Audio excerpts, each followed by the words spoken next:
গভীর রাতে বিশালগড় থানাধীন নদীলাক এলাকায় সুমন মিয়া মদমত্ত অবস্থা হয়ে নিজ বসত দুটি ঘরে আগুন লাগিয়ে দেয়।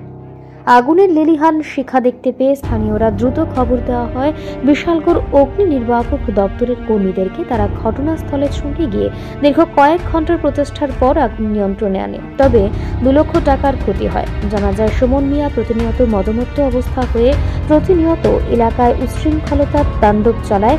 প্রশাসন কোনো ধরনের ব্যবস্থা গ্রহণ করেনি এই সুমন মিয়ার বিরুদ্ধে। বহুবার পরিবারের সদস্যরা থানায় দুয়ারে দুয়ারে ঘুরেও কাজের কাজ কিছুই হয়নি। শেষ পর্যন্ত সুমন মিয়ার নেশার তাণ্ডবে হারাতে হয় বসত দুটি ঘর, এখন জায়গায় হয় রাস্তায়। ঘটনা বলতে এমন কিছু না, একটু খাইয়াটাই আসছে, বাড়িতে ওই আল্লাহ করছে। করণের পরে আমি নেতারা বাবাতে বাড়িতে এসে আমার ফোন করে না, বাড়িতে এসে আমি নেতারা ফোন করছি। তো তারা আইসা আইয়া বুঝাই টুঝাই, তারও বুঝাই দিয়ে গেছে, আমারও বুঝাই দিচ্ছে। আমার কাছে কি করতে পারিস তো এতক্ষণ অনেকক্ষণ টুরফল করছে ঘরের। এটা ভাঙছে অনেক কিছু। এটা হচ্ছে আমার বড় ভাই আর কি নাম সুমন। ভাঙছে টাঙছে আমি মারছি না, হঠাৎ করে অক্ষণে দিচ্ছে আগুন লাগাই, সব কিছু একখানে কইরা ঘরে আগুন লাগাইছি। বলে কি নিজের ঘরেই? হ্যাঁ, নিজের ঘর বলতে কিটা, সব তো আমরার ঘরই, বুঝলেন না, নিজের ঘরই।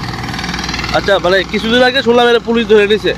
পুলিশ কিছুদিন আগে এমন করে না, আমি নিজে পুলিশ ফোন করে আনি, আমি ধরাই দিচ্ছি। মানে এরকম করার কারণ কি? কি কারণে করে এসব? ওই তো খাইয়া ওভার হয়ে যাবে। এই জায়গাটার নাম কি? ব্যুরো রিপোর্ট, পাবলিক নাও।